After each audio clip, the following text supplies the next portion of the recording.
তোষামত নয়, ক্ষমতাকে প্রশ্ন করেই গণমাধ্যমের কাজ। আমরা প্রশ্ন করতে চাই আপনাকে নিয়ে, আমরা প্রশ্ন করতে চাই আপনার হয়ে, জানাতে চাই আপনি যা জানতে চান। শুরু করছি গ্লোবাল টেলিভিশনের নিয়মিত আয়োজন প্রশ্নগুলো সহজ। আমি নাজমুল আশরাফ। এই অনুষ্ঠানে আমরা চলমান নানা ঘটনার তথ্য ও বক্তব্য তুলে ধরি, অতিথিদের কাছে জানতে চাই সেসব তথ্য বক্তব্যের প্রতিক্রিয়া ও বিশ্লেষণ। আজকে যে খবরটি নিয়ে মূলত আমরা আলোচনা শুরু করতে চাই, বিএনপি মহাসচিব জনাব মির্জা ফখরুল ইসলাম আলমগীর আজ এক সংবাদ সম্মেলনে সাম্প্রতিক চীন সফর নিয়ে, তার নেতৃত্বে বিএনপির একটি প্রতিনিধি দল চীন সফর করেছে, সেই চীন সফর নিয়ে কথা বলেছেন। সেখানে তিনি সাংবাদিকদের এক প্রশ্নের জবাবে বলেছেন যে বাংলাদেশে গণতান্ত্রিক ধারা ফেরাতে চায়নার মনোভাব খুবই ইতিবাচক, এবং সেই সফরে আরও কী হয়েছে, চায়নার ভূমিকা বাংলাদেশের উন্নয়নে বিভিন্ন ধরনের সহযোগিতা, সেগুলোর কথা তিনি বলেছেন।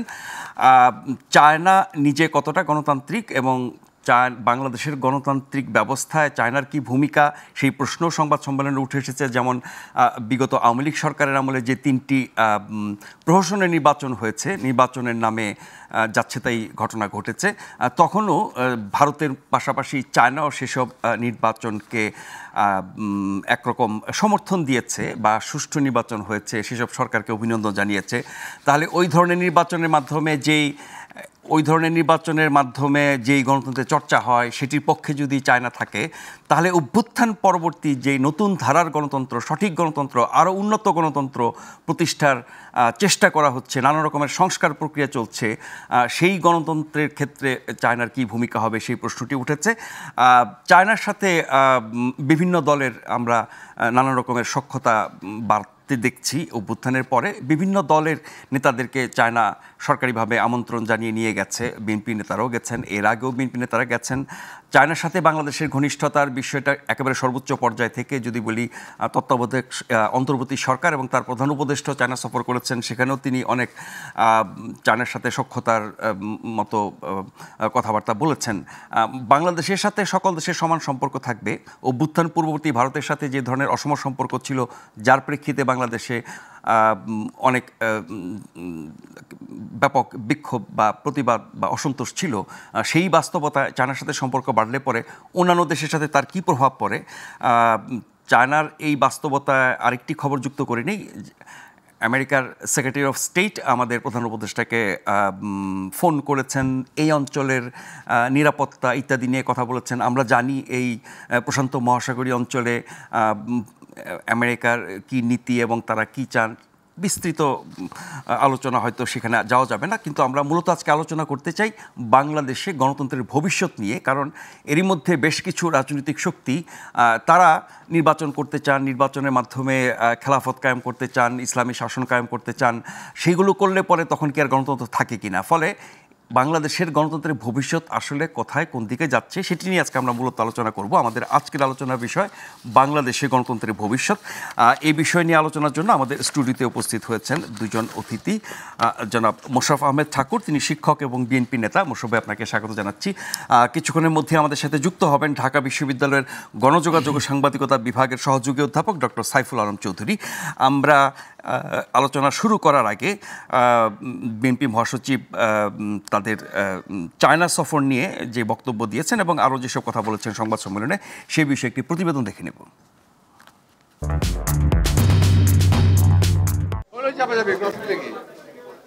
5 দিনের চীন সফরে দেশটির কমিউনিস্ট পার্টি এবং চীন সরকারের বেশ কিছু গুরুত্বপূর্ণ ব্যক্তির সাথে মতবিনিময় করার অভিজ্ঞতা তুলে ধরতে সোমবার বিএনপির এই সংবাদ সম্মেলন। কথা বলেন দলটির মহাসচিব মির্জা ফখরুল ইসলাম আলমগীর। সম্প্রতি চীনা কমিউনিস্ট পার্টির আমন্ত্রণে এ সময় বিএনপির মহাসচিব জানান, এই সফরে দুই দেশের সম্পর্ক নিয়ে অনেক ইতিবাচক আলোচনা হয়েছে। বিশেষ করে তিস্তা প্রকল্প, রোহিঙ্গাদের সম্মানজনক প্রত্যাবর্তন ও চীন বাংলাদেশের রাজনৈতিক স্মারক স্বাক্ষর নিয়ে দেশটির ইতিবাচক সাড়া তুলে ধরেন। আমরা মায়ানমারের রাখাইন রাজ্যের রোহিঙ্গা নাগরিকদের নিরাপত্তে স্বেচ্ছা সম্মানজনক প্রত্যাবর্তনের ব্যাপারে চীনের অধিকতর এবং কার্যকর ভূমিকা রাখার আহ্বান জানিয়েছি। আমাদের পক্ষ থেকে পারস্পরিক মর্যাদা সমুন্নত রেখে উন্নয়ন ও সমৃদ্ধির ভাবনায় এমন সহযোগিতা আহ্বান জানিয়েছি যেখানে জনগণ ও জনকল্যাণের অগ্রাধিকার যেন থাকে সর্বোচ্চ স্থানে। 5 দিনের এই সফরে চীনের কৃষি থেকে আধুনিক প্রযুক্তির বিভিন্ন দিক তুলে ধরে মির্জা ফখরুল বলেন, বাংলাদেশের ভবিষ্যৎ উন্নয়নের সহযোগী হতে চীন ভীষণ আগ্রহী। তবে তার জন্য তারা দেশে একটি নির্বাচিত সরকার দেখতে চায়। চীন আশা প্রকাশ করেছে যে নির্বাচিত সরকারের সঙ্গে তারা আরো গভীর দৃঢ়তার সঙ্গে, আন্তরিকতার সঙ্গে, ভালোবাসার সঙ্গে, প্রেমের সঙ্গে কাজ করবে। এই সফরের মাধ্যমে দুই ভ্রাতৃপ্রতিম দেশের বিদ্যমান বন্ধুত্বপূর্ণ সম্পর্কে আরও ঘনিষ্ঠতার প্রয়াস পেয়েছে বলেও জানান বিএনপির মহাসচিব। দেশের বিদ্যমান বন্ধুত্বপূর্ণ সম্পর্ককে আরো উন্নততর ঘনিষ্ঠতা করার সুযোগ পেয়েছি, যা আগামীতে আরো প্রতিষ্ঠিত হবে বলে আমরা আশাবাদী। আওলাদ বাবলু, গ্লোবাল টেলিভিশন, ঢাকা। জনাব মোশাররফ আহমেদ ঠাকুর, বাংলাদেশে গণতন্ত্র পুনঃপ্রতিষ্ঠার জন্য বাংলাদেশের রাজনৈতিক দলগুলো, বাংলাদেশের মানুষ, বাংলাদেশের সরকার কতটা ভূমিকা রাখে, বা বাইরের কোনো দেশ, আমাদের প্রতিবেশী হোক, দূর দেশ হোক, বন্ধু দেশ হোক, তারা কতটা ভূমিকা রাখতে পারে গণতন্ত্র পুনঃপ্রতিষ্ঠার ক্ষেত্রে? ধন্যবাদ নাজমুল ভাই, আপনাকে। আজকে আপনার যে টপিকসটা একটু ডেলিকেটেড বিষয়টা, আমি ইংরেজিতেই বললাম, বাংলা শব্দটা পাচ্ছে না, খুঁজে জটিল। চায়নার সাথে বিএনপির একটা দীর্ঘ সময় সুসম্পর্ক ছিল। আপনি দেখবেন যে চায়না প্রেসিডেন্ট জিয়াউর রহমান, শহীদ প্রেসিডেন্ট জিয়াউর রহমান চায়না সফরের পরে এসে যে বাংলাদেশের কৃষি ব্যবস্থায় যে আমূল পরিবর্তনটা আনেন, এটা বেসিক্যালি চায়নার দ্বারা উনি প্রভাবিত হন। তবে আরেকটা হচ্ছে চায়নার ভালো দিকগুলি আমি প্রথম বলি, সেটা হচ্ছে চায়না ব্যবসা বাণিজ্য করতে চায়। চায়না এক্সপানশনিজমে বা অন্যের উপর খবরদারিটা করতে, রাজনৈতিক খবরদারিটা খুব একটা বেশি করে না। এটা হচ্ছে ঐতিহাসিকভাবে। এবং চায়নার কাছ থেকে আমরা প্রযুক্তিগতভাবে বহু সাহায্য নিতে পারি। আপনি দেখবেন যে আমাদের যে ছেলেমেয়েরা ট্রিপলি করে সিইসি করে, কম্পিউটার সায়েন্স অ্যান্ড ইঞ্জিনিয়ারিং করে, ওরা এখন তাদের গন্তব্যকে, তাদের শিক্ষার গন্তব্যকে চায়নার দিকে তারা চিন্তা করে। তো এই যেমন ইলেকট্রনিক্স অ্যান্ড ইলেকট্রিক ইঞ্জিনিয়ারিং যারা করতে চায়, এরা চায়নাকে তাদের গন্তব্য মনে করে। কিন্তু আমি আপনাকে বলি যে চায়নার সাথে বিএনপির যে ক্ষমতার সময়, বিএনপির 2001 থেকে 2006 পর্যন্ত, তো ওই সময়ে আমাদের বাংলাদেশেও চায়নার অনেকগুলি প্রতিনিধি দল আসছে। চায়না কমিউনিস্ট পার্টি বিএনপিকে মনে করতো তাদের সিস্টার পার্টি, এটা কথা ছিল। কিন্তু আমি আপনাকে বলি যে এটাও সত্য কথা যে আওয়ামী স্বৈরাচারের সময়, শেখ হাসিনার স্বৈরাচারের সময়, যে ভারতের পরেই যারা সবার আগে এই অন্যায় অবৈধ শাসনকে বা নির্বাচনগুলিকে যে সবার আগে যে স্বীকৃতি দিত, এটার নাম চায়না। তো এখানে দুটা দিকই হতে পারে, চায়নাকে আমরা মেনটেন করতে পারি নাই বা চায়না আমাদের দিকে থাকতে চাই নাই ওই সময়। বাট স্বৈরাচারের পতনের পর, শেখ হাসিনার পলায়নের পর, চায়না আবার বিএনপির দিকে সেই উষ্ণতার হাতটা বাড়াচ্ছে। আমি মনে করি যে বাংলাদেশে গণতন্ত্র, চায়না তো নিজেই গণতন্ত্র চর্চা করে না। গণতন্ত্রের জন্য চায়নার দিকে বা ওয়েস্টের দিকে তাকিয়ে লাভ নাই। গণতন্ত্রের জন্য আমরা নিজেদের শক্তির, নিজেদের পায়ের যে ক্ষমতা আছে, দাঁড়ানোর ক্ষমতাটা, এটাই মূলত, এটার উপরে ভরসা করতে হয়। কারণ স্বৈরাচার পতনের জন্য, স্বৈরাচারের যে বিদায় করার জন্য আমাদের ছেলেমেয়েরা প্রায় 1400 জন জীবন দিয়েছে, হাজার হাজার ছেলেমেয়েরা পঙ্গুত্ব বরণ করেছে, অন্ধত্ব বরণ করেছে। তো এই জন্য আমি মনে করি যে গণতন্ত্রের জন্য ওই দেশের জনগণ কতটুকুন গণতন্ত্রকে সে তার অধিকার কতটুকু রক্ষা করতে পারে, এটার উপরই নির্ভর করে গণতন্ত্র কতটুকু থাকবে একটা দেশে। কারণ আপনি দেখবেন যে আজকে উন্নত দেশগুলিতেও যে নির্বাচনের পর আপনি ট্রাম্পকে নিয়ে একটা খুব কথাবার্তা হচ্ছে, এল সালভাদরের একজনকে নিয়ে বলে হচ্ছে যে এখন আলোচনায় আসছে যে তাইলে সুপ্রিম কোর্টের একটা সেনাবাহিনী দরকার। ট্রাম্প মানছেন না আদালতের কথা। তো এই জন্য আমি মনে করি যে গণতন্ত্রের জন্য আমাদের যে দৃষ্টিভঙ্গি আছে, আমরা কতটুকু গণতন্ত্রকে শক্তিশালী করতে চাই, আমার অধিকারকে আমি কতটুকু অক্ষুণ্ণ রাখতে চাই, প্রতিষ্ঠিত রাখতে চাই, চর্চা করতে চাই, এটা হলো আমার যে অধিকার সচেতনতা, এটার বিষয়। এটা বিদেশিদের দিকে তাকিয়ে খুব একটা লাভ নাই আমি আপনাকে মনে করি। শুধুই কি আমাদের উপর সবকিছু নির্ভর করে? আমি আপনাকে বলি যে এই অঞ্চলে অনেকের কথার সাথে আমার কথাটা মিলবে না। এই অঞ্চলে আমেরিকা মার খেয়ে যায় নাই, বিভিন্ন সময় পরাজিত হয় নাই, তার নীতি পরাজিত হয়েছে। তো আপনি ইয়াতে কি বলে, আপনি এই কাবুলে সকল পরাশক্তি পরাজিত হয়েছে, সকল পরাশক্তি পৃথিবীতে, আফগানিস্তানে। তো কিন্তু আজকে কাবুলে যে অবস্থাটা, মেয়েদের অধিকার নিয়ে তারা যা বলছিলেন তা কিন্তু তারা রক্ষা করছেন না, মেয়েদের উচ্চশিক্ষায় যেতে দিচ্ছেন না।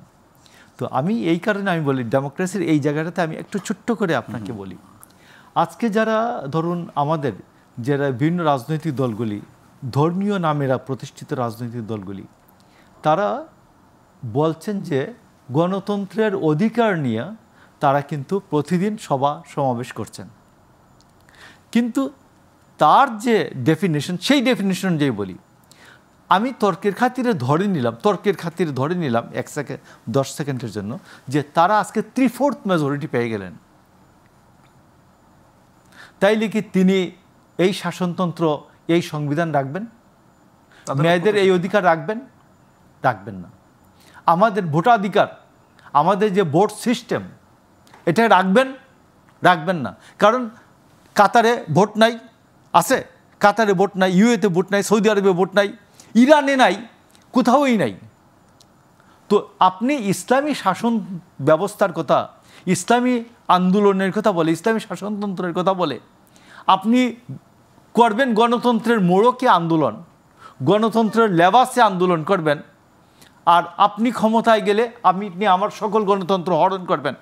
আপনাকে স্পষ্ট বলতে হবে, গণতান্ত্রিক অধিকার এনজয় করতে হলে যে আমি যদি কোনোদিন ক্ষমতায় যাই, আস্তে 20 হোক, 25 হোক, 50 হোক, আমি এই গণতন্ত্রের যে গণতন্ত্রের অধিকার নিয়ে আমি আমার অধিকার চর্চা করেছি, আমি এই গণতান্ত্রিক ব্যবস্থাকে আমি পাল্টাবো না। তাইলে ঠিক আছে, আর না হলে আপনার জন্য পথ আরেকটা ভিন্ন পথ, সেইটা হলো আপনি বিপ্লব করবেন, ইরানের মতো বিপ্লব করবেন, আমার সেনাবাহিনীকে পরাজিত করবেন, আমার পুলিশকে পরাজিত করবেন, আমার আমলাতন্ত্রকে বিদায় করে দেবেন, আমাদের সবাইকে বলবেন যে তোমাদের সিস্টেম বাতিল, তোমরা পরাজিত, আমরা পরাজয় স্বীকার করে নেব। দেন আইসা করবেন, ইসলামী শাসন ব্যবস্থা কায়েম করবেন, খেলাফত কায়েম করে ফেলবেন।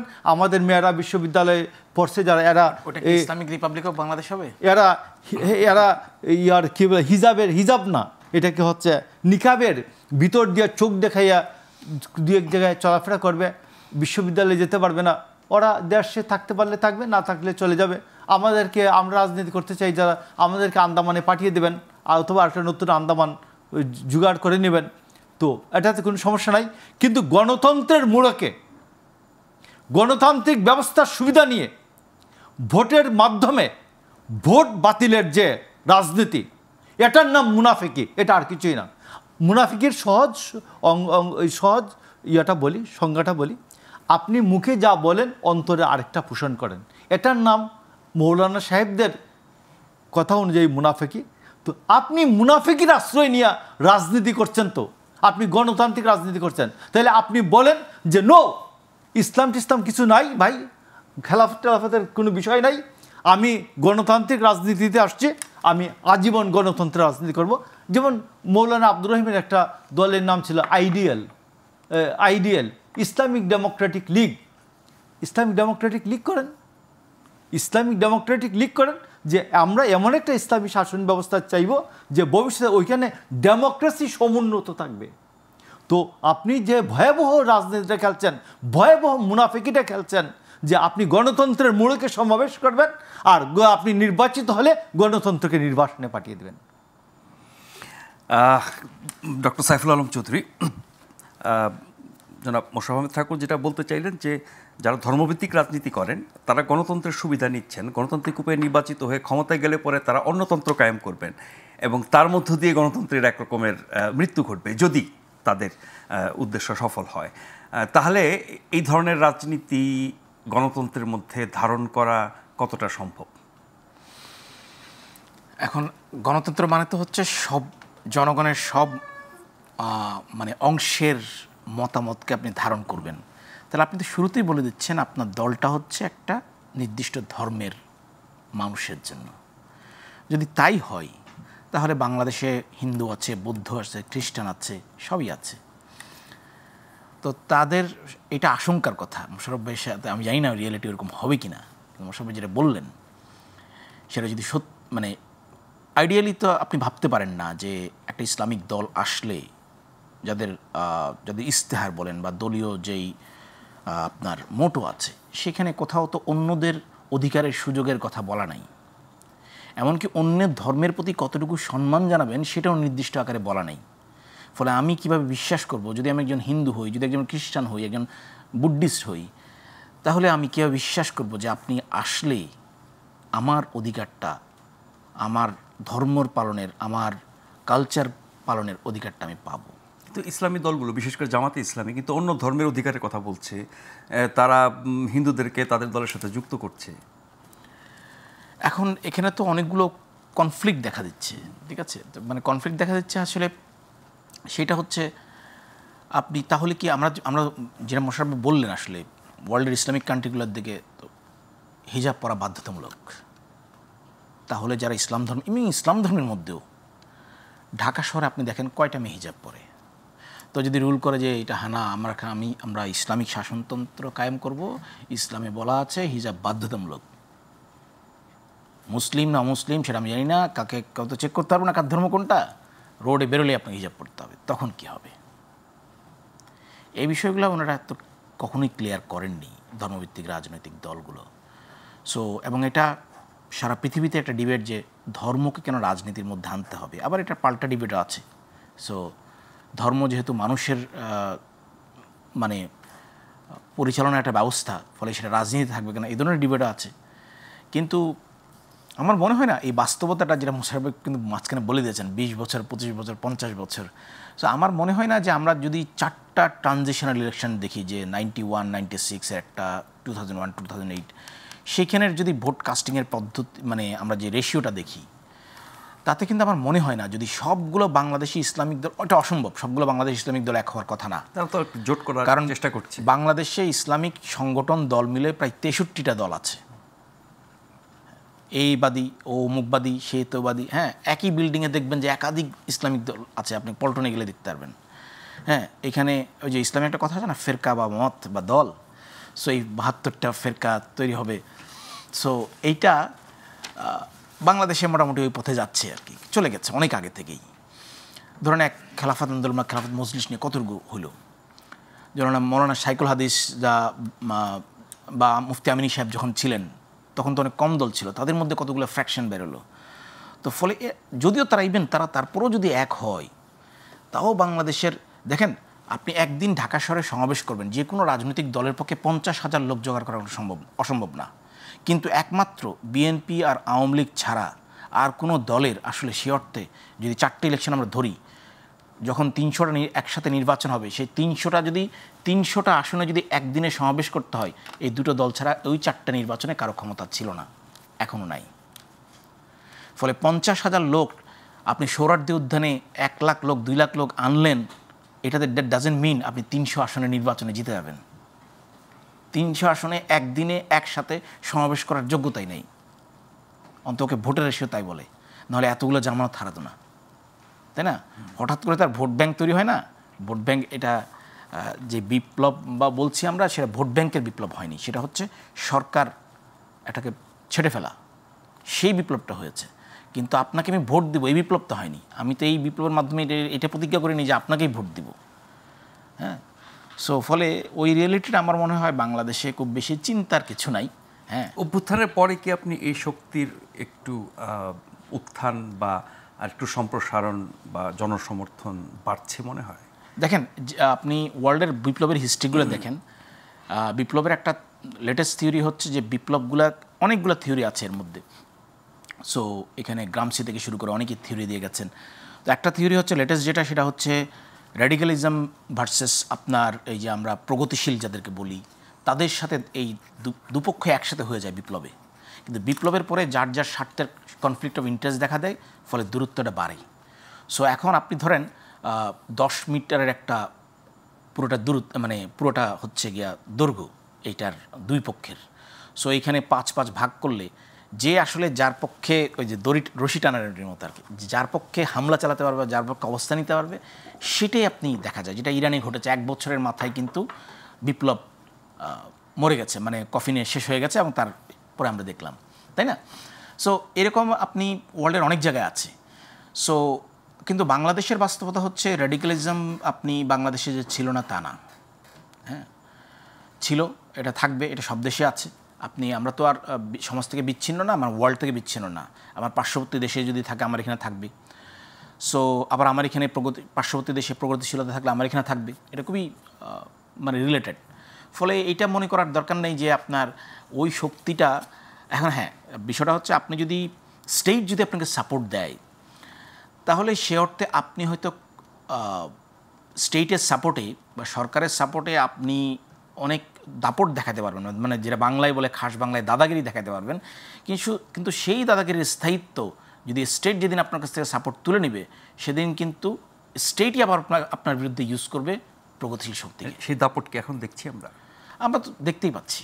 সেখানে কি রাষ্ট্রের পৃষ্ঠপোষকতা আছে? ডেফিনেটলি। এটা তো এখন তো মানে ওপেন সিক্রেট যে মানে মব জাস্টিসকে আমরা মব ভায়োলেন্সকে আমরা বলছি হচ্ছে pressure group. It's open secret না, কিন্তু এই মবের সাথে আবার ধরেন কোনো একটা ইনসিডেন্ট হলে সেটাতে হয় বিএনপিকে দোষ দেওয়া অথবা আওয়ামী লীগকে দোষ দেওয়া, হ্যাঁ মানে কোনোভাবে টেনে হিস্ট্রে বিএনপিকে দোষ দেওয়া অথবা কোনোভাবে টেনে হিস্ট্রে। আগে তো কিছুদিন ছিল হচ্ছে কি আওয়ামী লীগ, এখন আওয়ামী লীগ তো নাই, হ্যাঁ এ তো মোটামুটি পর্দার আড়ালে চলে গেছে। তো এখন সবচেয়ে যেমন ধরেন যখন সংসদে প্রধান বিরোধী দল ছিল জাতীয় পার্টি, কিন্তু আওয়ামী লীগের নেতারা যে কোনো কিছুতেই মুখে সকালবেলা ঘুম থেকে উঠে নিত বিএনপির নাম। সেরকম আওয়ামী লীগের অস্তিত্ব টিকিয়ে রেখেছে আসলে সরকার, কিছু হলে আওয়ামী লীগের নাম নাই।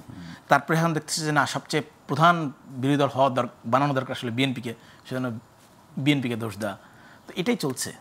এখন তো গত 15 বছর 7 মাসের ফ্যাসিবাদী শাসনের কারণে সব কিছুর জন্য আওয়ামী লীগকে দায়ী করা হচ্ছে, হওয়াটাই স্বাভাবিক। গত 15 বছর এখনকার নানান রাজনৈতিক সংকটের ক্ষেত্রেও কিন্তু আওয়ামী লীগ ঘুরে ফিরে আলোচনায় আসছে।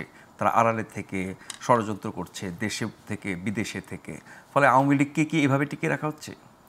আমার তো তাই মনে হয়। দেখেন, আমি একটা কথা তখনও বলতাম, যখন যে 2007 সালে যখন প্রফেসর ইউনূস দল করতে গেলেন, ওনার যে নোবেল লরিয়েট হওয়ার পরে ওনার যে জনপ্রিয়তা ছিল, সেইটা আপনার মনে আছে কিনা? তখন কিন্তু সেই জনপ্রিয়তাটা ধসে পড়েছিল উনি দল করতে গিয়ে। হ্যাঁ, উনি 11 ফেব্রুয়ারি 22 ফেব্রুয়ারি 2টা চিঠি দিলেন 2007 সালে। তারপরে 3রা মে এসে বললেন 3rd চিঠিতে আমি আর পলিটিক্স করবো না, আমি দল করছি না। এবং ওই সময় কিন্তু সবগুলো রাজনৈতিক দলই এইটার বিরোধিতা ছিল, এবং ঢাকা বিশ্ববিদ্যালয়ে ওনাকে একটা কি বলে যে সমাবর্তনের মাধ্যমে বিশেষ সম্মানসূচক ডিগ্রি দেওয়ার কথা, সেটা কিন্তু 2 দলের শিক্ষকই, সাদা এবং নীল দল, তখন 2 দলের শিক্ষকই তখন কিন্তু না, কোনো পলিটিশিয়ানকে আমরা আসলে সম্মাননা দিই না, সেরকম ঘটনা ঘটেছে। সেই যে জনপ্রিয়তা ধস হলো, সেটা কিন্তু আওয়ামী লীগ রিভাইভ করেছিল আমার মনে হয়। কারণটা হচ্ছে মামলা দিয়ে, অনাবশ্যক এই মামলাগুলোর অনেকগুলোরই ভিত্তি নাই, কোনো টেনে হেস্টে। অভ্যুত্থানের পরে কি সেই জনপ্রিয়তা ফিরে পেয়েছেন? আমার কাছে মনে হয় যে এখন 5ই আগস্টে আওয়ামী লীগের যে ধস নেমেছে, সেইটা এই মব, এই যে মামলার নামে একটা হাস্যকর প্রসেস, এইগুলোর মাধ্যমে যে আওয়ামী লীগের যে পাপ ছিল, সে পাপগুলো ওনারাই নিজেরাই খণ্ডাচ্ছেন। It's unnecessary. এটা আওয়ামী লীগের মানে পলিটিক্যাল গেইন করাতে তারা, যদিও আওয়ামী লীগের মানে নেতাদের এতই দূর অবস্থা যে এই যে পলিটিক্যাল অচল অবস্থা, এটা যে ক্যাশ করবে সেটার অ্যাবিলিটি নাই। তো সেটা দেখেন, আপনি প্রয়োজন ছিল না আপনার এই মুক্তিযুদ্ধ সংজ্ঞা, তারপরে মুক্তিযুদ্ধের এই যে স্থাপনা ভাঙা 32, এগুলো কোনোই দরকার ছিল না। আপনি যদি সত্যিকার অর্থেই দেখেন, একবারে পলিটিক্যালি যদি আপনি অ্যানালাইসিস করেন, যদি আমি এনসিপিকে সরকারি দল, কিংস পার্টি বলি, তাহলে ভোট ব্যাঙ্কটা কোথায়? এনসিপি প্রথম ভেরি ফার্স্ট ডে থেকেই আসলে বিএনপির ভোট ব্যাঙ্কে হাত দিচ্ছে। অথচ দেখেন আওয়ামী লীগের ভোট ব্যাঙ্কটা কিন্তু মাঠে ঘাটে তো তারা ইসলামী শক্তিগুলোর সাথে। দেখেন, বিএনপি বাংলাদেশি জাতীয়তাবাদী বিশ্বাসী, তারপরে হচ্ছে ইসলামিক এত বিশ্বাসী। ফলে মোরললেস তাদের ভোট ব্যাঙ্কটা একই, এবং কোয়ালিশনও ছিল, জামাতের সাথে বিএনপির কোয়ালিশনও ছিল। কিন্তু আওয়ামী লীগ বাঙালি জাতীয়তাবাদের কথা বলে এবং একটু মুক্তিযুদ্ধকে সেল করে। তো মানে এনসিপি তো বলে তারা শুরু থেকে বলতে চাচ্ছিল যে তারা আসলে একটা মধ্যপন্থী দল হবে। মধ্যপন্থী দল হলে বঙ্গবন্ধুর এই যে আওয়ামী লীগ সেল করতে হয়েছে, বঙ্গবন্ধুকে আওয়ামী লীগ মানে মুক্তিযুদ্ধকে আওয়ামী লীগের পেট থেকে বের করে বাংলাদেশের বঙ্গবন্ধু বাংলাদেশের মুক্তিযুদ্ধ বানানো দরকার ছিল, সেটা না করে উল্টো ঠেলে দিল হচ্ছে গিয়ে অস্বীকার করে এবং ধ্বংস করে দিতে। তো আপনি বঙ্গবন্ধু প্রেসিডেন্ট জিয়াউর রহমান ওনাদের অবদানকে অস্বীকার করতে পারবেন না, আপনি হোসেন সোহরাওয়ার্দীর অবদানকে অস্বীকার করতে পারবেন না, আপনি জাতীয় চার নেতার অবদানকে অস্বীকার করতে পারবেন না। এদেরকে ঠেলে দিয়ে আপনি বলবেন যে আমি নতুন বাংলাদেশ করেছি, এগুলা ধোপে টিকে না, টিকবেও না। আমরা একটা ছোট্ট বিরতি নিয়ে এই আলোচনায় ফিরে আসব, আশা করছি ফিরে এসো আপনাদেরকে সাথে পাবো।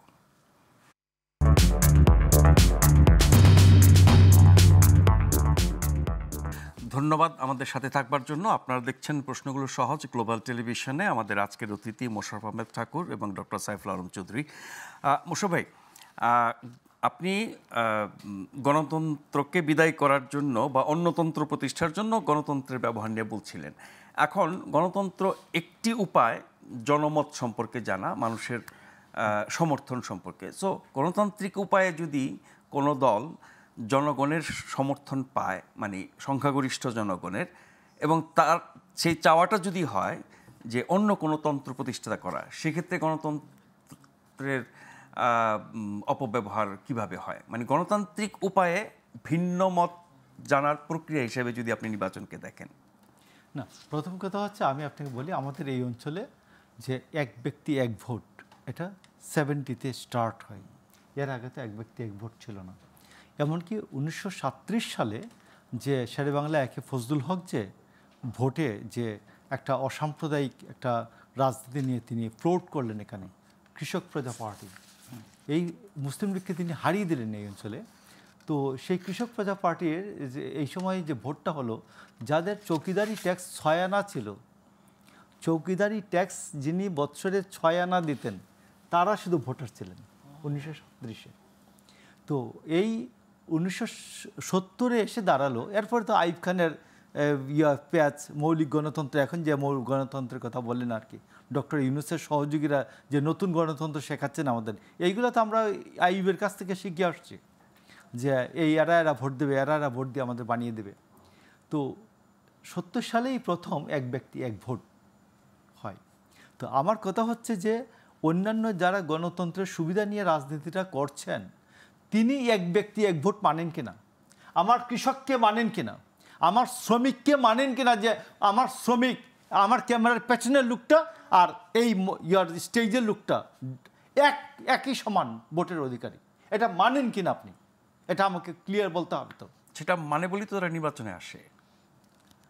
এখন ও যখন এই ভুলভাল এদেরকে সবাইকে কোনোভাবে একটা ভ্যাগ ধরে, মানে ভিক্ষার ভ্যাগ ধরে যখন সে শক্তিশালী হয়ে যাবে, তখন সে আর এটা মানবে না। সে তার অন্তরেরটা তখন সে খুলে বলবে, এতদিন যে কথা খুলে বলতে পারি নাই, মাহবুদ আমাদের এখন তুমি শক্তি দিয়েছ, আমরা এখন সবাইকে কতল করে দেব, তুমি আমাদের এটাকে কবুল করো। তো এই জন্য আমি আপনাকে বলছি যে আমি ওনাদেরকে বলছি যে আপনাদের এই বক্তব্যটাকে যে আমি অসমর্থন করি তা না, আপনি আপনারটা করেন, আপনার যে পদ্ধতি আছে সেই পদ্ধতিতে করেন। আমার পদ্ধতির সুবিধা নিয়ে আপনি ওইটা মনের পদ্ধতি 50 বছর পরে 25 বছর পরে বলবেন, এটা তো আমি এখন বলেন, আমি বলছি এখন বলেন না। খেলাফত কায়েম বা ইসলামী শাসনতন্ত্র চালু করার তাহলে উপায়টা কি হবে তাদের? তিনি তার দলকে সংগঠিত করবেন, তিনি বিপ্লব করবেন, বিপ্লব করে আমাদেরকে সবাইকে এখান থেকে বিতাড়িত করবেন, করে উনি ইসলামী শাসনতন্ত্র কায়েম করবেন এবং এই নিকাব পড়াবেন। আপনি নিশ্চয়ই সংসদ তো কভার করছেন, জাতীয় সংসদে জামাতে ইসলামের যারা প্রথম 1991-এ 2 জন না 3 জন ছিলেন, এদেরকে কোনোদিন আপনি চোখ ছাড়া, এই যে নেকাবের ভিতর দিয়ে যে শুধু চোখ ছাড়া কোনোদিন কিছু দেখছেন না? তারা পর্দা করেছেন। পাকিস্তানে হিজাব করে না, মুখটা তো খোলাই থাকে।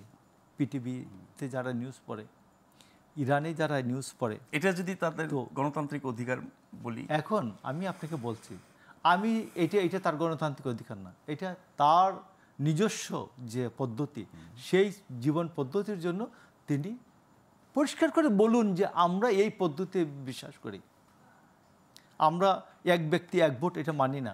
আমি সুরা বুঝি, সুরা মানে পরামর্শ সভা বুঝি। পরামর্শ সভার মধ্যে দিয়ে আমি নির্বাচিত হওয়ার প্রক্রিয়ায় বিশ্বাস করি। আপনি ওটা স্পষ্ট করে দলের বলেন। ভিতর তো সেই চর্চাই তারা করেন। হ্যাঁ, তো সেটা বলেন যে আমার জনগণকে অধিকারহীন করে দিবেন আপনি, আমার জনগণের ভোট নিয়ে আপনি নির্বাচিত হলে এদেরকে একদিন অধিকারহীন করে দিবেন, এটা আপনাকে স্পষ্ট করে বলতে হবে। এইটা আমি বলছি যে উনাদের বক্তব্য অনুযায়ী অন্তরে এক মুখে আরেক, এটার নাম হচ্ছে মুনাফেকি। তো এখন আসুন, তো এই জন্য আমি আপনাকে এই গভর্নমেন্টের একটা ঘটনায় আসি। এই জায়গাটাতে এই গভর্নমেন্ট দেখুন, মপতন্ত্র, শাসনতন্ত্র, রাষ্ট্রযন্ত্র একসাথে চালাচ্ছে। উনি কিছু কিছু বলেছেন, মপতন্ত্র, শাসনতন্ত্র এবং রাষ্ট্রযন্ত্র তিনটা কখনোই একসাথে চলতে পারে না। এই আমাদের স্বরাষ্ট্রমন্ত্রী বহুবার বলেছেন না, আর মব হবে না। ডক্টর ইউনূস 5ই ফেব্রুয়ারির পরে তিনি বললেন দেশে শাসনতন্ত্র আছে, সংবিধান আছে, আইন আছে, আপনারা যারা যারা ক্ষতিগ্রস্ত হয়েছেন আপনারা মামলা করেন, সরকার অ্যাকশন নেবে, সরকার কোনো দায়িত্ব নেই। আপনি বিশ্বাস করেন একটা আধুনিক রাষ্ট্রের রাষ্ট্রপ্রধান, নোবেল লরিয়েট, এই লোক একটা বলতে পারে যে আপনি মামলা করেন? আপনি প্রায়র সেফটি দিবেন না আমাকে? বা হয়ে যাওয়ার পরে ব্যবস্থা নেবেন না? আপনি হয়ে যাওয়ার পরে ব্যবস্থা নেবেন না? আপনি বলবেন যে আপনি মামলা করেন, আপনার সামনে হচ্ছে, ঘন্টার পর ঘন্টা হচ্ছে। এটা কি দায়িত্ব এড়ানো নাকি তাদেরকে মৌন সমর্থন? এইটা মৌন সমর্থন না, এটা তাদেরকে উস্কানি দেওয়া। দেখো এটা করলে আমরা কিন্তু কিছু বলি না, করো।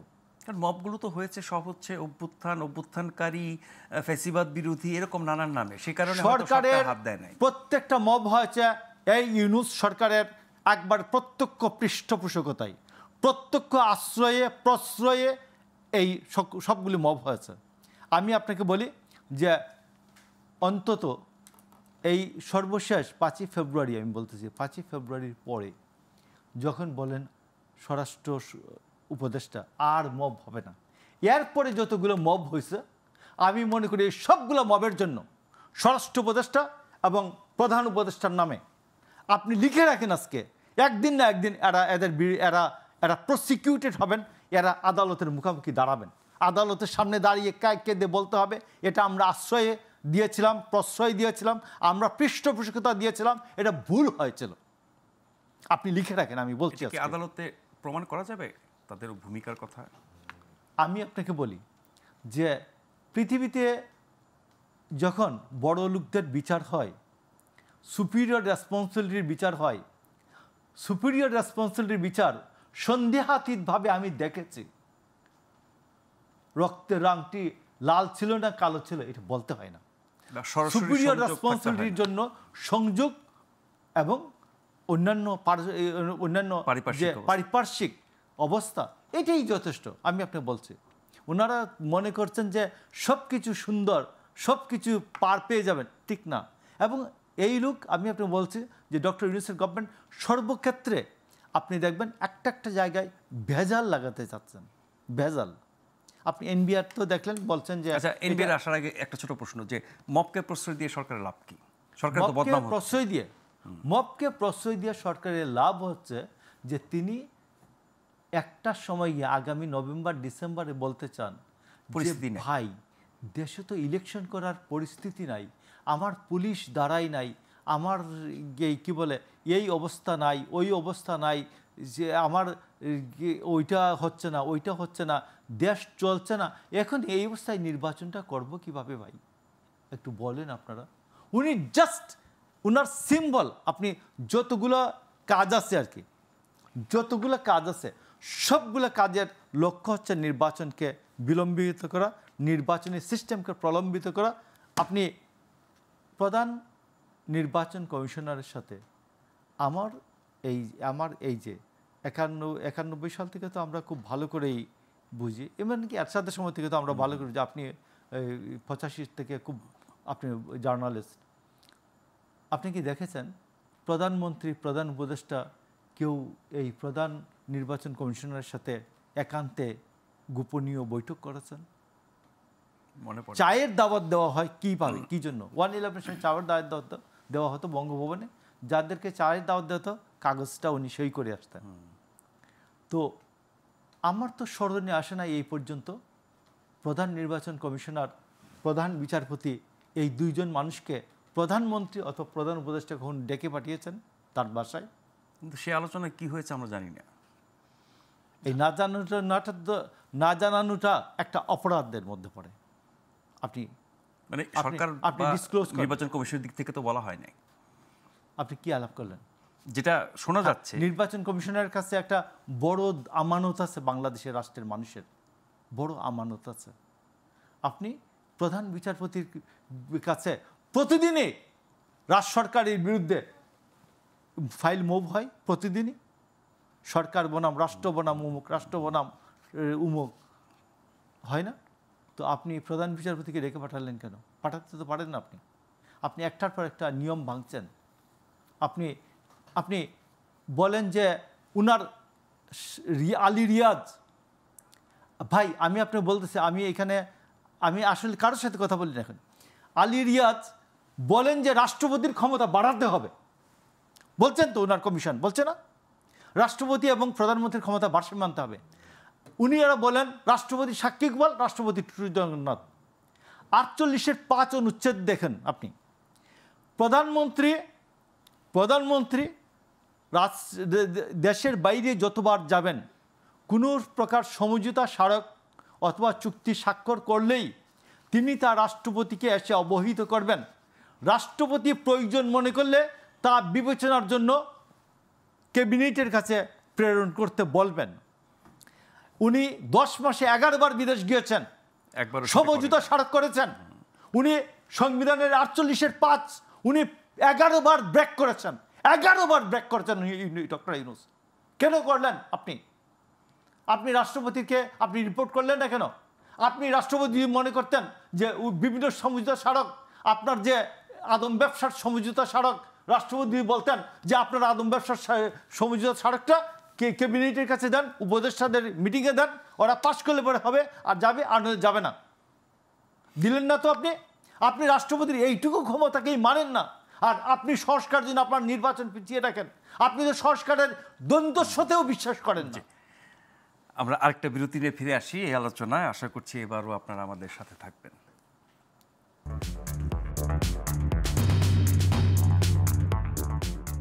আপনারা দেখছেন প্রশ্নগুলো সহজ গ্লোবাল টেলিভিশনে। আমাদের আজকের অতিথি জনাব মোশাররফ আহমেদ ঠাকুর এবং ডক্টর সাইফুল আলম চৌধুরী। আগের পর্বে মোশাররফ ভাই এত চমৎকার বলছিলেন যে শুনতে শুনতে ওই পর্বটা শেষ হয়ে গেছে, আপনার কাছে আসতে পারিনি, দুঃখিত।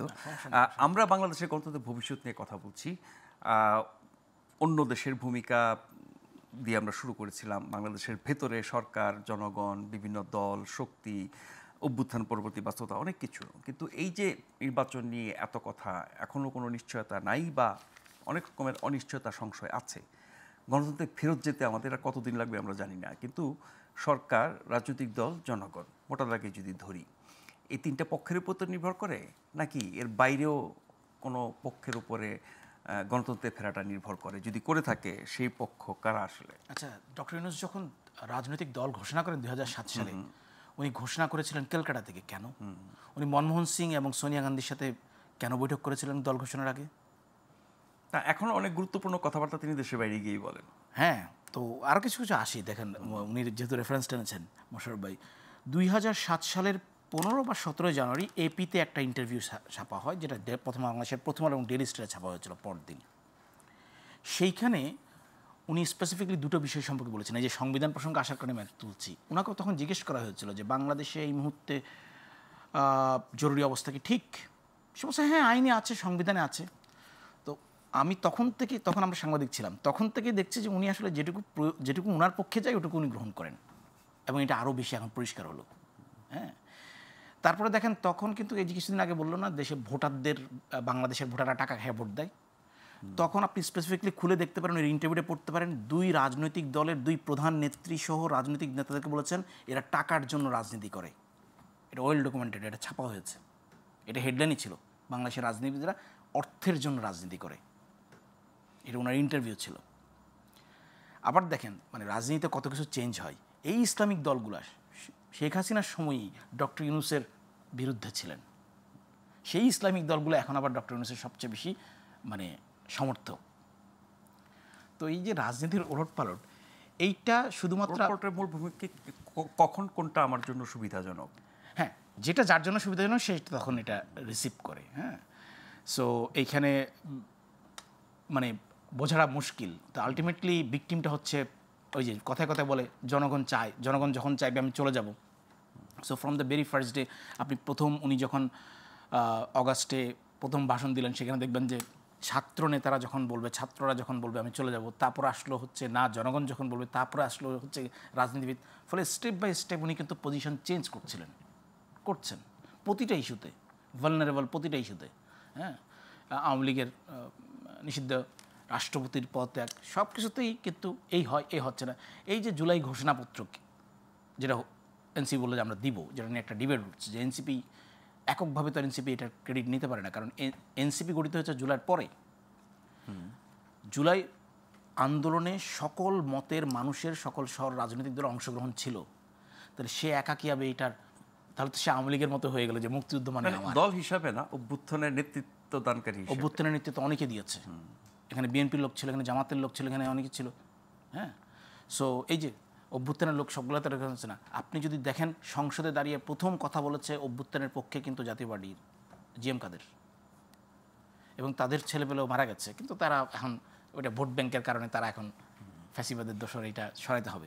সো এই রাজনীতি আমরা দেখছি, এটা আলটিমেটলি জনগণের নামে চালাই দেওয়া হচ্ছে আর কি, জনগণ এটা চায়। তো যেমন আমরা দেখছি যে মব যখন মোশাররফ ভাই বললেন যে উস্কানি দিচ্ছে, সো আপনি দেখেন যমুনার সামনে কেউ যদি মিছিল নিয়ে যায়, কেউ মিষ্টি খায়, আর যমুনার সামনে কেউ গেলে যখন দর্শন বিরোধী আন্দোলন হয় তখন তার পুলিশের লাল পানি খায়। তাহলে দুই আচরণ কেন? দর্শন বিরোধী আন্দোলনেও তো সেইখানেও তো মিষ্টি খাওয়ার কথা ছিল। হ্যাঁ বাবা, আপনারা দর্শন বিরোধী আন্দোলন করছেন, আপনারা যা চান পাবেন, এই মুহূর্তে করছি, আইনটা চেঞ্জ করছি, বা এই মুহূর্তে পানিশমেন্টের ব্যবস্থা করছি, এবং আপনি মিষ্টি খেয়ে যান আন্দোলন করার জন্য। কই, তা তো হয় না। সরকার সমর্থক কিংস পার্টির লোকজন হলে সেটা মিষ্টি বিতরণ করে, আর অন্যরা হলে তো ওরা কি জনগণ না? খালি কিংস পার্টি এক পক্ষের প্রতি ভালোবাসা নাকি তাদের বিশেষ গুরুত্বের কারণে? না, বিশেষ গুরুত্ব, এখন শোনেন, বিশেষ গুরুত্ব হলে আমাকে দেখে অদ্ভুত লাগে, যেই দলের নিবন্ধন নাই সেই দল আপনার ক্যাটাগরিক্যালি আপনি দল হিসেবে তারা নতুন, তাদের শক্তি সামর্থ্য জনসমর্থন, আমি কিভাবে বুঝবো আপনার শক্তি সামর্থ্য? তারা যে একটা ভিন্ন ধারা রাজনীতি করতে চাচ্ছে এবং তারা অভ্যুত্থানে সামনে সারিতে, কিভাবে বুঝবো যে আপনি ভিন্ন ধারা রাজনীতি করতে চাচ্ছেন? সেটাই তো তারা বলছে। আপনার এখানে 400 কোটি টাকার দুর্নীতি হয়েছে, আপনি একটা শোকজ নিয়ে, আপনার এখানে থানা থেকে মব সৃষ্টি করে লোকজন নিয়ে আসছে, আপনি একটা শোকজ দিয়ে পরের দিন মাফ করে দিচ্ছেন, তাহলে সেটা আগের রাজনীতির সাথে পার্থক্যটা কোথায়? আপনার এখানে নিজের দলের লোকজনই যৌন হয়রানির অভিযোগ করছে, আপনি নামকাওয়াজটা একটা শোকজ নোটিশ দিয়ে, তো এই নতুন বন্দোবস্তের রাজনীতিটা কোথায় আমাকে বলেন তো? মানে আপনার অর্থ কোত্থেকে আসছে? ফ্রম দ্য ভেরি বিগিনিং আপনি বিহাইন্ড দ্য কার্টেন রেখে দিচ্ছেন। আমি জানি না এই অর্থ সংস্থান দেওয়া হচ্ছে, আমাকে বাঙালিকে হাইকোর্ট দেখাচ্ছেন, এই করবো সেই করবো। তাহলে এতদিন আপনি এত টাকা ভাড়া দিয়া আপনি কীভাবে 2টা অফিস নিয়ে, এত বড় ফ্লোর নিয়ে আপনি মিছিল চালাচ্ছেন? মানে সংস্কারের অগ্রগতি হচ্ছে তো, এটা কিসের অগ্রগতি? এই যে আমি তো আগেও দেখতাম, আমি আগেও দেখতাম ব্যবসায়ীরা বাংলাদেশের 2, 3, 4টা প্রধান রাজনৈতিক দলগুলোকে বিগ ব্যবসায়ী, যাদের কিছুই হয় না কোনো আমলে। 111 একটু ধরেছিল, তাও কিছু হয়নি, এখনও কিছু হবে না, হয় না। সো তাদের অর্থগুলো তো সেই একই দলের একইভাবে নিচ্ছেন। এখন আওয়ামী লীগ মাঠে দাঁড়াতে পারছে না, তাই আওয়ামী লীগ খেতে পারছে না, আপনি মাঠে দাঁড়িয়ে আছেন, আপনি খাচ্ছেন, তাহলে আবার নতুন বন্দোবস্তে বাংলাদেশটা করে অর্থের জোরেই সব কিছু নিয়ন্ত্রিত হচ্ছে, সেটা দেখছি তো আমরা। তার মানে অভ্যুত্থান পরবর্তী যে রাজনৈতিক পরিবর্তন, সংস্কারের মাধ্যমে গণতন্ত্রের নতুন রূপ এবং বলা হচ্ছে নতুন বাংলাদেশ, এর কোনো কিছুই কি হবে না? মানে ওয়ার্ল্ড হিস্ট্রিতে বলে যে একটা রেভলিউশনও তো আসলে হয়নি শেষ পর্যন্ত। এরকম রেভলিউশন বিপ্লবীদেরকে আগে মারে, এটা হচ্ছে কারণ এখানে আপনি ব্যুরোক্র্যাট আছে, এখানে আপনি দেখেন এই সরকারের মধ্যে আছে বিপ্লবীরা আছে, ব্যুরোক্র্যাট আছে, সুশীলরা আছে। সুশীলরা কেউ চাচ্ছে যে না একটু শান্তশিষ্টভাবে একটা নির্বাচনের সময় দিয়ে নির্বাচন দিয়ে চলে যায়, না অন্যরা চাচ্ছে না। ফলে এই যে শুরুতে যেটা বলেছিলাম, এই যে গ্যাপ, এই গ্যাপটা সারা ওয়ার্ল্ডের যে বিপ্লবগুলো হয়েছে সেগুলোর হিস্ট্রি বলে এইটাতে যেই পক্ষ ওই যে আরেক পক্ষের আঙিনায় মোটামুটি 80% তার সহ 30% দখল করতে পারবে ওই আঙিনা থেকে, সেই পক্ষই শেষ পর্যন্ত করে। এবং সাধারণত দেখা গেছে যে বিপ্লবীরা শেষ হয়ে যায়। কারণটা আর একটা বড় কারণ হচ্ছে বিপ্লবীরা পরে করাপ্টেড হয়ে যায়। এটা সবখানেই ঘটেছে, ফ্রেঞ্চ রেভলিউশনের পরে ঘটেছে, ইরানে ঘটেছে, সবখানেই। আপনি ফাতিমির বইটা পড়লে দেখবেন, প্রফেসর ফাতিমির, ইরানে তাই ঘটেছে, বিপ্লবীরা করাপ্টেড হয়ে যায়। কারণ আপনি দেখেন 1/11-এর সময় আপনি শুরুতে সেনাবাহিনী যখন আসলো 28 অক্টোবরের গণ্ডগোলের পরে সেনাবাহিনী প্রচণ্ড জনপ্রিয় ছিল, তাই না? মনে পড়ে? তারপরে অল্প কিছুদিনের মধ্যেই চরম অজনপ্রিয় হয়ে গিয়েছিল। সেই এখন হয়তো সেনাবাহিনী আর এর মধ্যে নাই, কিন্তু একই জিনিস সাপ্রেশন পদ্ধতিগুলো কিন্তু চলছে। হ্যাঁ, আপনি এখন আগে ছিল হচ্ছে গিয়া মডেল ছিল 1/11 থেকে স্টেট অ্যাপারেটাসকে ইউজ করা, এখন আর স্টেট অ্যাপারেটাস ইউজ করার দরকার নেই। আপনি একটা চুপচাপ বসে আছেন, মব ক্রিয়েট হচ্ছে, এটা তো জনগণ, বিক্ষুব্ধ জনগণ, সংক্ষুব্ধ ছাত্র জনতা, প্রেশার গ্রুপও বলা হচ্ছে। আগে হতো ওই যে 1/11-এর পর থেকে হচ্ছে ইনভাইটেশন অফ টি, চায়ের দাওয়াত দেওয়া স্টেট অ্যাপারেটাসগুলো, এটা এখন নিউ মডেল আসছে এই 5ই আগস্টের পরে। মডেলটা কিন্তু ভুলে গেলে চলবে না। 1/11-এর সময় যে ইনভাইটেশন অফ টি, সেটা কিন্তু 2014 ইলেকশনের আগ পর্যন্ত ছিল না, অফ ছিল। তারপর থেকে আবার শুরু হয়। বিশেষ করে আপনি যদি মিডিয়ার দিকে দেখেন, আপনি 2015 সালে প্রথম আলো এবং ডেইলি স্টার হিল ট্র্যাক্সের একটা ঘটনা ছাপা হয়েছিল, 5 জন মারা গেছিল। তারপর থেকে ওই একদিনেই সমস্ত বেসরকারি বিজ্ঞাপন, ন্যাশনাল মাল্টিন্যাশনাল বিজ্ঞাপন বন্ধ করে দেওয়া হয়েছিল। তারপর থেকে শুরু হয় স্টেট অ্যাপারেটাসদের ভয়ঙ্কর রকমের প্রেশার, সেই 1/11-এর মডেল। সেটা পুরাতন হয়ে গেছে, কারণ স্টেট অ্যাপারেটাস সেটারই নতুন মডেল, সেটা আমরা দেখলাম স্টেট অ্যাপারেটাসগুলো শাস্তি পায়। এই যে এখন কেউ অ্যারেস্ট হয়েছে, তো স্টেট অ্যাপারেটাসকে আপনি চালাক করে ফেলেছেন। যখন পলিটিক্যাল গভর্নমেন্ট আসবে, আপনি তো হয়তো টুডে অর টুমরো চলে যাবেন, যতদিনই হোক পলিটিক্যাল গভর্নমেন্ট আসবে, স্টেট অ্যাপারেটাস আর কিছু করবে না, একটা করে মব আগায় দিবে। আমরা তো কিছু জানি না, আমরা এখন দায়ী না, মব জানে। মব কি? মব হচ্ছে কি এরা বিক্ষুব্ধ জনতা। সেরকম। একদম শেষ পর্যায়ে চলে আসছি মোশাররফ ভাই, যেটা দিয়ে শুরু করেছিলাম, বাংলাদেশের গণতন্ত্রের ভবিষ্যৎ কি, কবে আমরা গণতন্ত্রে ফিরে যেতে পারবো এবং আরও উন্নততর গণতন্ত্র চর্চা করতে পারবো? আমি আপনাকে আপনার একেবারেই ক্লোজিং রিমার্কস হিসাবে আমি বলি যে ডক্টর ইউনূস এবং তার সহযোগীরা যে একটা পদ্ধতি নিয়েছেন, কখনো মবতন্ত্রের নামে, কখনো বিক্ষুব্ধ মবতন্ত্রকে উনার প্রেস সেক্রেটারি বলেছেন এটা জনতার ক্ষোভের বহিঃপ্রকাশ, এটা মব বলছেন কেন? তো এই শফিক সাহেব, আপনি যখন আগামীকাল, পরশু বা তার পরের দিন আপনি যখন এই মবের শিকার হবেন, কেউ না কেউ বলবে আপনি তো বলেছিলেন এটার নাম ক্ষোভের বহিঃপ্রকাশ। তো এসব চক্রান্ত করে কোনো লাভ হয় না। আপনি দেখেছেন যে একজন উপদেষ্টা তার অস্ত্রের ম্যাগাজিন এয়ারপোর্টে ধরা পড়েছে, এটা পড়ার তো কথা না।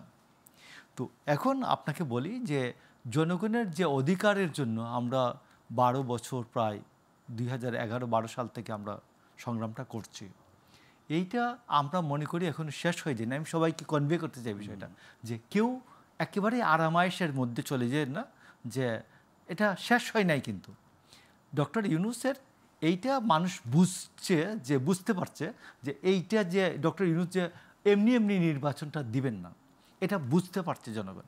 এবং আমি আপনাকে বলি যে কঠোর অবস্থানে গেছিলেন, কিন্তু আবার তো কোমল অবস্থানে, যে হাসিনা যাহা করিতে পারিয়াছিল আপনি তাহা করিতে পারিবেন না। কারণ থানার ওসিরা এখন আর গুলি করবে না। থানার ওসিরা গুলি করলে জানে যে 5ই আগস্টের মতো টানিয়ে রাখিয়ে দিতে পারে, সাইনবোর্ডের মধ্যে, গাছের মধ্যে টানিয়ে রেখে দিতে পারে।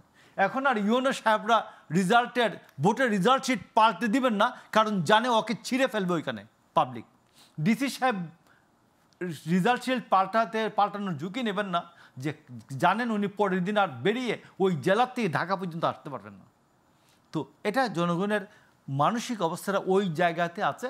এটা ডক্টর ইউনূস বুঝতে ভুল করেছেন। তিনি এর আগেও বহুবার ভুল করেছেন। তিনি তার দল যে গঠন করেছিলেন বিনাশ বাংলাদেশ নাগরিক শক্তি, এই বিনাশ যেমনভাবে চালু হয় নাই, এখন যে প্রকাশ চালু করতে চাচ্ছেন, এই প্রকাশও অচল হয়ে যাবে কিছুদিনের মধ্যেই। আমি আপনাকে বলি, আগামী সেপ্টেম্বর অক্টোবরের মধ্যে ইতিমধ্যে বলেছেন যে অর্থ উপদেষ্টা সালেহ আহমেদ বলেছেন নির্বাচনের সময় সুনির্দিষ্ট করার কারণে কিছু কিছু দাতা সংস্থা অর্থ ছাড় করছে। আপনি যখনই নির্বাচনকে অনিশ্চিত করে দিবেন আপনার সমস্ত কিছু বন্ধ হয়ে যাবে এবং বাংলাদেশের জনগণ আপনার সব কিছু বন্ধ করে দিবে। আমি এই প্রত্যাশায় আছি ভাই। তার মানে বাইরের শক্তির উপরই নির্ভর করছে আমাদের গণতন্ত্রের। বাইরের শক্তি তো আছে বুঝলাম, কিন্তু ভিতরের শক্তিটাও আমি আপনার ভিতরের শক্তিটাও অনেক সচেতন, অনেক সাহসী। এখন সন্ধ্যার পরে আপনি বলেন না একটা থানার ওসিকে বলেন না যে অমুক জায়গায় ফোর্স পাঠান, একটু ঝামেলা হচ্ছে, বলে ভাই আমার লোকজন নাই, যাইতে চায় না। তো আমি আপনার বলছি আপনি ডক্টর ইউনূস আপনি শেখ হাসিনার স্বৈরাচার হতে পারবেন না, আপনার সেই পরিস্থিতি নাই। জনগণের যে মানসিক অবস্থা আছে আপনি ওই স্টেট অ্যাপারেটার্স যে রাষ্ট্রযন্ত্রকে যেভাবে নির্বাচনের বিরুদ্ধে জনগণের অধিকারের বিরুদ্ধে যেমন ঝাঁপিয়ে নামিয়ে দেওয়া যেত, ঝাঁপিয়ে পড়ার যে নির্মম অভিজ্ঞতা, এইটার কারণেই রাষ্ট্রযন্ত্র জনতার অধিকারের বিরুদ্ধে যাবে না। আমি বিশ্বাস করি জনতার অধিকারটা প্রতিষ্ঠিত হবে এবং এটা প্রতিনিয়ত চর্চা করার একটা অবস্থা তৈরি হবে ভবিষ্যতে। অনেক ধন্যবাদ জনাব মোশাররফ আহমেদ ঠাকুর, অনেক ধন্যবাদ ডক্টর সাইফুল আলম চৌধুরী। আপনারা যারা অনুষ্ঠান দেখছিলেন শুরু থেকে বা পরে যুক্ত হয়ে প্রত্যেককে ধন্যবাদ জানিয়ে আজকের মতো শেষ করছি। অনুষ্ঠানটি পুনঃপ্রচার হবে আগামীকাল সকাল 8টায় এবং এই অনুষ্ঠানে ফিরে আসবো আগামীকাল রাত 9টায়। সেই পর্যন্ত সবাই ভালো থাকবেন, শুভরাত্রি।